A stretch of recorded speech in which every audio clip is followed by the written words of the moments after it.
오늘 우리가 함께 살펴볼 하나님의 말씀은 고린도전서 15장 19절부터 22절까지의 말씀입니다. 고린도전서 15장 19절부터 22절까지입니다. 우리가 한 목소리로 함께 읽어보겠습니다. 만일 그리스도 안에서 우리가 바라는 것이 다만 이 세상의 삶뿐이면 모든 사람 가운데 우리가 더욱 불쌍한 자이리라. 그러나 이제 그리스도께서 죽은 자 가운데서 다시 살아나사 잠자는 자들의 첫 열매가 되셨도다. 사망이 한 사람으로 말미암았으니 죽은 자의 부활도 한 사람으로 말미암는도다. 아담 안에서 모든 사람이 죽은 것 같이 그리스도 안에서 모든 사람이 삶을 얻으리라. 아멘. 아멘. 우리 한 목소리로 함께 고백합시다. 주님, 제가 여기에 있습니다. 자, 옆 사람 한번 쳐다보면서 축복합시다. 주님, 제 옆 사람도 여기 있습니다. 축복해 주세요. 네. 우리의 신앙의 고백입니다. 우리는 예수님의 사람입니다. 우리는 예수님 안에 있습니다. 우리의 삶에는 예수님의 흔적이 있습니다. 저는 개인적으로 한결같은 걸 되게 좋아하는 사람입니다. 그래서 정말 끈질기게 이 고백을 하고 있죠. 매주 거의 쉬지 않고 이 세 가지의 고백들, 우리가 주님 제가 여기 있습니다라는 삶의 고백과 옆 사람을 축복하는 또 확장의 고백과 또 우리의 정체성을 나타내는 그리스도인의 고백들, 나는 예수님의 사람이다, 예수님 안에 있다, 또 우리의 삶에는 예수님 흔적이 있다라는 고백들을 끊임없이 하고 있어요. 여러분들이 아마 우리 교회에 이제 나오기 시작해서 몇 주 지난 후에는 목사님 이건 항상 말씀 전에 하시는구나 하는 그런 익숙한 어떤 그런 습관이 되셨을 거라고 생각해요. 그런데 이 지난 시간 동안에 이 고백을 하면서 정말 저에게는 이 감격과 기쁨이 있는 것은 어떤 청년들이 찾아와서 저하고 이야기를 하다가 이제서야 주님 제가 여기 있다라고 주님 앞에서의 자기를 발견했다는 그 고백들을 할 때마다 제가 너무 큰 감격을 합니다. 오늘 우리가 살펴보아야 할 말씀 가운데서도 여러분들이 주님 안에서 발견되는 은혜가 있기를 주님의 이름으로 축복합니다. 지난 2021년 4월 16일자 신문에 한 기사가 이렇게 기사 제목의 글이 올라왔습니다. 그 제목의 글은 헌신을 요구하는 교회, 청년들은 지쳐서 떠난다, 이러한 기사 제목이었어요. 이 기사의 서문을 딱 시작을 보면 이렇게 시작합니다. 교회를 떠나는 청년들이 점점 늘고 있다. 헌신을 강요하는 기성세대와의 갈등 때문에 교회에 출석하기 꺼리는 청년들도 있다. 지친 청년들은 더 이상 교회에 남으려 하지 않는다. 상처받은 청년들을 위한 대책이 시급하다. 이런 이야기로 시작을 합니다. 그리고 이것에 대한 포럼이 4월 15일, 작년 4월 15일에 이 포럼이 열렸어요. 세상과 교회를 섬기는 ARCC라는 그런 연구소에서 이 설문조사와 함께 다음 세대, 그러니까 청년의 세대를 붙잡고자 하는 그런 연구를 한 것이죠. 그리고 발표를 한 내용입니다.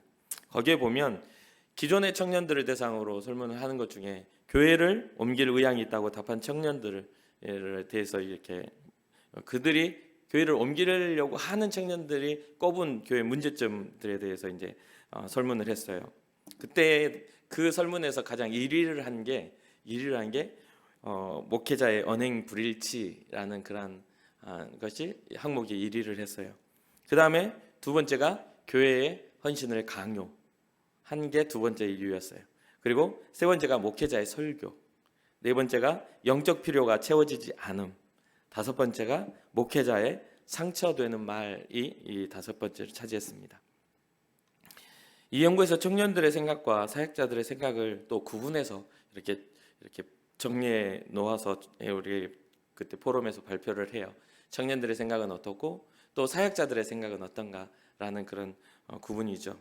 혹시 화면을 띄워주실 수 있나요? 네, 잘 보이시는지 모르겠네요. 네, 보이겠죠?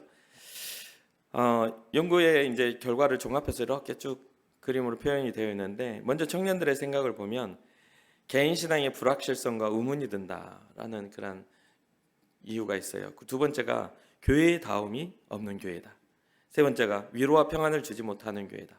네 번째가 사회 문제에 답을 주지 않는 교회다라는 그런 이유를 댔어요. 그리고 이제 빨간 글씨로 보이시죠? 사역자에 대한 실망이 있고 교회 어른들에 대한 실망, 헌신만 강요하는 사역자, 기성세대와의 갈등, 청년부 적응의 어려움, 즐겁지 않은 교회, 이런 이유들로 이제 설문이 되었어요. 여기에 대해서 이제 사역자들은 다른 이야기를 하죠. 사역자들의 생각은 복음의 본질을 듣지 못한다.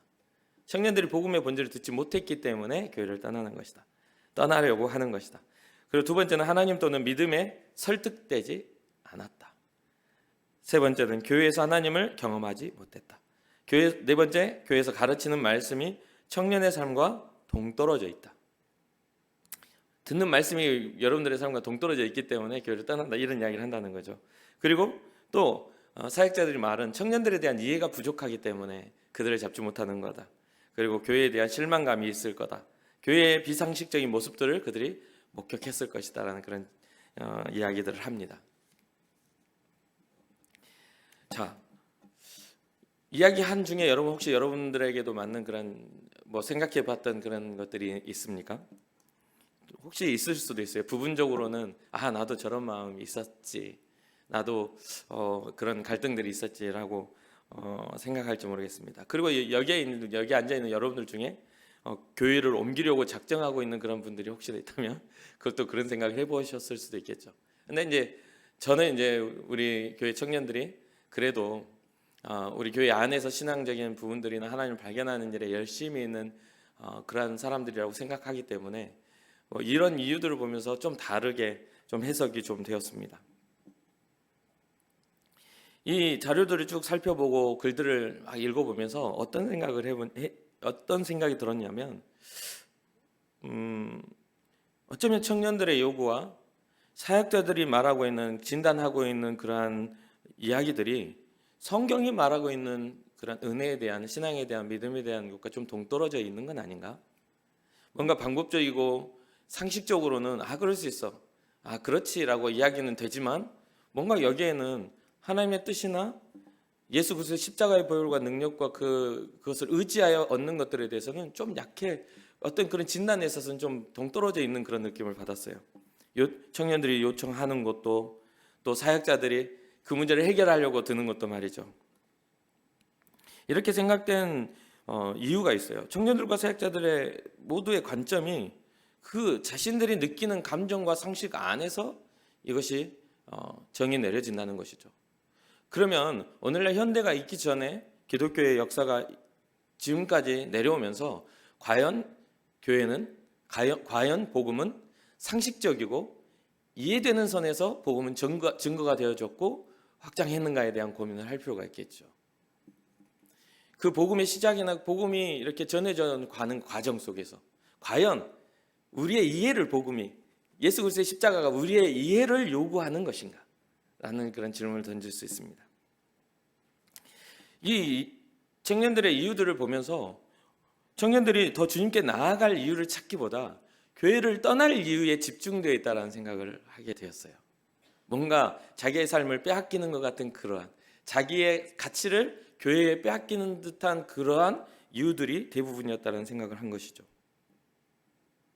사역자들도 사람이 떠나가고 사역이 실패하는 이유들을 어떤 부족한 프로그램이나 어떤 좋은 교육 방침을 가지고 그들을 설득하지 못했기 때문에, 그들에게 믿음을 온전히 설명해 주지 못했기 때문에 그렇게 된 것처럼 생각하고 있는 것을 보았습니다.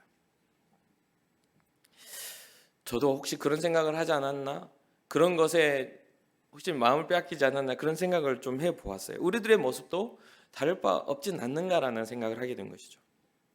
사실 그들이 잘못하고 이러한 평가들이 잘못되었다라고 말하기 전에 이러한 연구 활발하게 일어나야 돼요. 이러한 사회적인 상황들을 우리가 굉장히 고민해 보아야 되죠. 그러나 그러한 것들이 많아지면 많아지고 또 정이 내려지면 정이 내려질수록 우리는 어디로 돌아가야 되죠? 본질로 돌아가야 돼요. 예수 그리스도의 십자가로 돌아가야 되고 우리가 받은 은혜에 대해서 우리가 관심을 갖게 돼야 한다는 것이죠. 아무리 옳은 것을 말하고 아무리 완벽주의자라 할지라도 그 옳은 것과 완벽한 것으로는 하나님의 자녀라함을 받지 못해요. 사람의 인성과 사람의 가지고 있는 그러한 것으로는 절대 하나님의 자녀의 타이틀을 얻지 못해요. 성경이 제시하고 있는 것은 우리의 이해를 돕기 위해서 이해를 우리로 하여금 동의를 얻는 그런 복음이 아니에요. 성경이 말하고 있는 복음은 선포고 선언입니다. 오직 그리스도 예수 외에는 다른 구원받을 이름이 없다라고 선포하고 있는 것입니다. 거기에 우리는 집중할 필요가 있는 것이죠. 오늘 이러한 문제를 성경에서 찾아가는 과정에서 오늘 우리와 같이 이 시대와 같이 상식적인 선 안에서 믿음을 이야기하고 교회 부흥을 이야기하는 이 상식적인 선 안에서 있었던 사람 한 명이 성경에 등장을 하죠. 이 사람은 전통을 가지고 있었고 좋은 가문과 좋은 어떤 학벌을 가지고 있었던 사람입니다. 바로 고린도 전서의 저자 바울입니다. 이 사람은 굉장히 이 사람은 유대인 중에 유대인이고 나일 때부터 강력한 로마의 시민권자로 태어났던 사람이에요. 그래서 이 사람은 누군가의 위협을 당할 필요도 없고 또 부족함이 없었어요. 그리고 유대인 중에서도 가말리엘이라는 문화의 문화생으로 최고의 학문을 하는 그러한 그곳에서 교육을 받았던 엘리트 중에 엘리트죠. 유대식 표기로는 사울, 로마식 표기로는 바울. 이방인의 선교자로 이렇게 하면서 로마식 표기로 모두가 받아들이기 쉬운 이름을 사용해서 활동을 해요. 뭔가 은혜를 받은 후에 이름을 바울로 해라 해가지고 바뀐 이름이 아니라 우리가 외국에서 영어 이름을 쓰면 내 이름을 달리 쓰는 것처럼 우리 한국식 이름과 영어 이름의 어떤 그런 차이를 가지고 있는 사울과 바울이죠. 그래서 동일한 한 인물의 이름이기도 해요. 이 바울의 삶이에요. 이 사람은 주님을 만나기 전에는 예수님을 믿는 사람들을 핍박하고 잡아 옥에 가두고 죽이기까지 했던 사람임을 우리가 잘 알고 있습니다. 이 사람의 어떤 정통성이라는 것은 이 사울이라는 유대인의 초대 왕의 이름을 번타서 지을 만큼 유대인으로서의 굉장히 자부심을 가진 사람이기도 해요. 그래서 나중에 자기를 이야기하기를 나는 하나님을 향한 열심이 특심이었던 사람이었다라고 자기를 표현합니다. 그렇기 때문에 자기가 알고 있는 율법적인 어떤 사고와 삶과 그런 모든 것에 굉장히 자부심이 있었던 사람이기도 해요. 그러나 그의 삶의 자부심이 누구를 만남으로 예수 그리스도를 만남으로 산산이 깨지고 말죠. 사도행전 22장에 보면 그가 어떤 변화를 일으켰는지에 대해서 아주 상세하게 잘 이야기하고 있습니다. 유대인으로서 길리기아 다소라는 지역에서 태어나고 이스라엘 명문 가문인 가말리엘의 문화생이고 하나님에 대해서는 굉장한 열심을 가졌던 사람, 너무나 열렬했기 때문에 하나님의 아들이라 일컬어지는 예수 그리스도, 그 예수 그리스도를 신성 모독으로 생각을 했어요. 어떻게 사람이 하나님의 아들이 될 수 있는가? 그리고 전해지고 있는 예수 그리스도의 복음의 도가 어떤 일이냐면 죽었던 예수가 살아나셨다라는 이 말을 들으니까 분이 일어났어요. 아주 그냥 하나님에 대한 모독과 함께 민생을 어지럽히는 이단과 같은 이 예수 그리스도를 믿는 이 예수파들을 다 죽여버리겠다. 이게 바로 바울의 그리스도인을 비판한 박해의 이유이기도 합니다. 오늘 본문의 앞절에서도 그러죠. 자신은 하나님의 교회를 9절에 보면, 오늘 고린도전서 15장의 9절을 보면 자신은 하나님의 교회를 박해했던 사람이다 라고 이야기를 합니다. 그러다가 다메섹이란 지역에 기독교인이 있다는 이야기를 듣고서 다메섹이란 지역으로 기독교인을 잡아 죽이려고 그 길을 향해 나아가는 과정에서 누구를 만나요? 살아계신 예수 그리스도를 만나게 됩니다. 그리고 그의 삶이 완전히 예수 믿는 자들 핍박하는 핍박자에서 소외되고 버림받았던 이방인들의 사도로 부름을 받고 그의 인생이 완전히 달라지게 되죠. 그 변화에는 굉장히 많은 대가를 지불합니다. 왜요? 핍박했던 자가 핍박받는 자가 되었고 로마의 시민권으로 왕밖에는 이렇게 판결을 낼 수 없는 그런 과정에서 성에 복음을 들고 들어갔다는 이유 하나만으로 성에서 돌팔매진을 당하고 죽임을 당하는 그런 위협에 처하고 많은 어떤 그러한 복음을 전하기 위한 그런 여정 속에서 죽음의 위협과 강의 위협과 산의 위협과 그런 어떤 모든 위협들에 대해서 소개를 하거든요. 그런 위협들을 당하면서도 복음을 전하기 위해서 멈추지 않았던 삶을 살아야만 했습니다. 여기서 우리가 주목해 봐야 할 것은 바울이 왜 변화되었는가입니다. 우리가 한 주간 동안 고난주간을 통해 예수님의 십자가를 묵상했어요. 여러분들의 삶 속에, 여러분들의 인생 속에 매해년마다 4월이 되면 부활절을 기념하고 부활절 주일 이전에 한 주간을 고난주간으로 여러분들이 기독교인으로서는 이렇게 세우며 살아갈 겁니다. 기념하며 살 거예요. 그럼 이 고난주간이 돌아올 때마다 우리는 무엇을 생각하죠? 예수님이 십자가 길을 가셨던 그 고난과 그 어떤 피 흘림에 대한 묵상이 일어나야 돼요. 여러분 어떻습니까? 여러분들의 삶에 있어서 주님이 여러분들에게 허락한 생명에 대한 그런 고찰이 좀 있으셨습니까? 어떤 문제가 일어나고 어떤 상황들이 일어났을 때 여러분들은 고민하죠. 여러분들 미래에 대한, 직장에 대한, 결혼에 대한, 아니면 누군가의 만남과 관계에 대한, 또 물질에 대한, 또 때로는 건강과 어떤 그런 모든 살아감에 있어서 필요를 채우는 것들에 대한 고민들을 할 거 아닙니까? 작은 거 하나가 무너져도 인생이 무너지는 것처럼 약해지는 게 사람이기도 해요. 균형이 무너지면 모든 게 다 안 되는 것 같은, 모든 게 다 실패자인 것 같은 그러한 경험을 하게 됩니다. 여러분은 아마 한 번씩은 다 그런 경험 있으실 거라고 생각해요. 직장을 준비했던 사람이 이력서를 낼 때마다 거절당하면 그거 인생에 있어서 하나의 경점에 불과한데 그것이 전부인 것처럼 낭망이 찾아오지 않습니까? 작은 것 같아도 굉장히 중요하죠. 이 고난주간과 부활도 마찬가지입니다. 1년에 한 주간에 불과한 이 시간에도 우리에게 어떠한 것을 전해주느냐에 따라서 우리의 인생의 방향이 달라진다는 거예요. 여러분들 이 시간을 통해서 예수 그리스도의 십자가와 주님의 다시 살아나심에 대한 깊이 있는 고민과 믿음의 결론이 일어나기를 주님 여러분 축복합니다. 바울이 변화될 수 있었던 이유는 주님이 살아계심을 경험했기 때문입니다. 여러분들이 방황하는 이유는 주님이 살아계심이 경험되어지지 않았기 때문입니다. 그 가치를 그게 얼마나 큰 가치인지를 크게 느껴보지 못했기 때문에 여전히 교회에 나와 앉아있으면서도 내가 정말 이것이 맞는 것인가에 대한 고민들을 하게 된다는 것이죠. 그리고 그러한 흔들림이 있는 사람은 세상에 나가게 되면 여러 가지 상황과 그 상황에 대한 어떤 어울림에 대한 고민들을 하게 될 것입니다. 그리고 더 좋은 게 무엇인가에 대한 기준을 세워놓고 누군가는 세상을 향해 나아가고 누군가는 하나님을 향해 삶의 방향을 가지게 되겠죠. 여러분들은 어떻습니까? 여러분들은 예수 그리스도를 만나기 전에 사울과 같은 모습입니까? 아니면 살아계신 예수 그리스도를 경험한 바울의 삶을 살고 있는 모습입니까? 여러분들이 바라는 것은 무엇입니까? 이 세상에 잘되고 성공하고 여러분들의 삶이 형통하는 일에 대한 관심이 있으십니까? 그러면 바울이 바라봤던 우리가 바라보는 바라봄이 이 세상뿐만 아니라 영원한 하나님의 나라를 바라보게 됨으로 그의 삶에 변혁을 일으켰던 바울의 바라봄을 여러분 소망하고 계십니까? 여러분들은 바라는 게 무엇입니까? 사랑하는 청년 여러분, 살아계신 예수 그리스도를 만난 후 바울은 그 가치가 달라졌습니다. 삶의 방향과 시선과 가치가 달라졌어요. 그래서 그가 바라는 것은 이 세상의 삶이 아니었어요.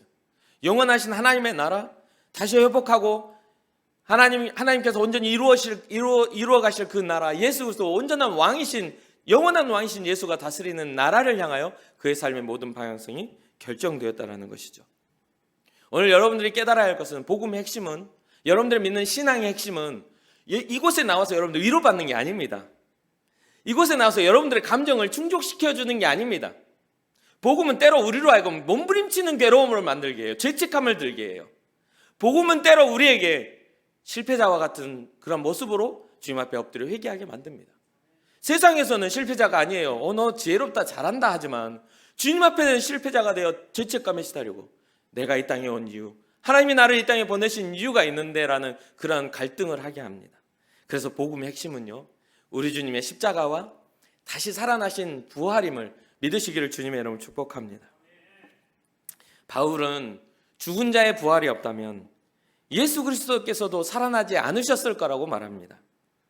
예수님이 살아나지 않았다면 복음을 전하는 바울과 그 동료들마저도 불행한 자라고 말하고 있어요.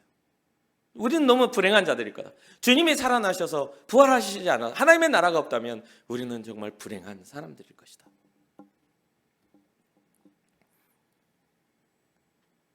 예수님이 살아나지 않았다면 저는 복음 또한 헛된 것에 불과하겠죠. 여러분, 우리가 앉아있는 이것 자체도 의미 없는 것이 될 것입니다. 우리 주님이 살아계시지 않는다면. 그렇다면 청년 여러분, 여러분도 주님이 살아계시다면 우리의 모습은 어떻게 합니까? 어떻게 바뀌어야만 합니까? 우리의 비전과 우리의 꿈과 우리의 삶의 모양들이 어떻게 되어야 할까요? 그것이 바로 우리가 주목해 보아야 할 성경의 핵심입니다.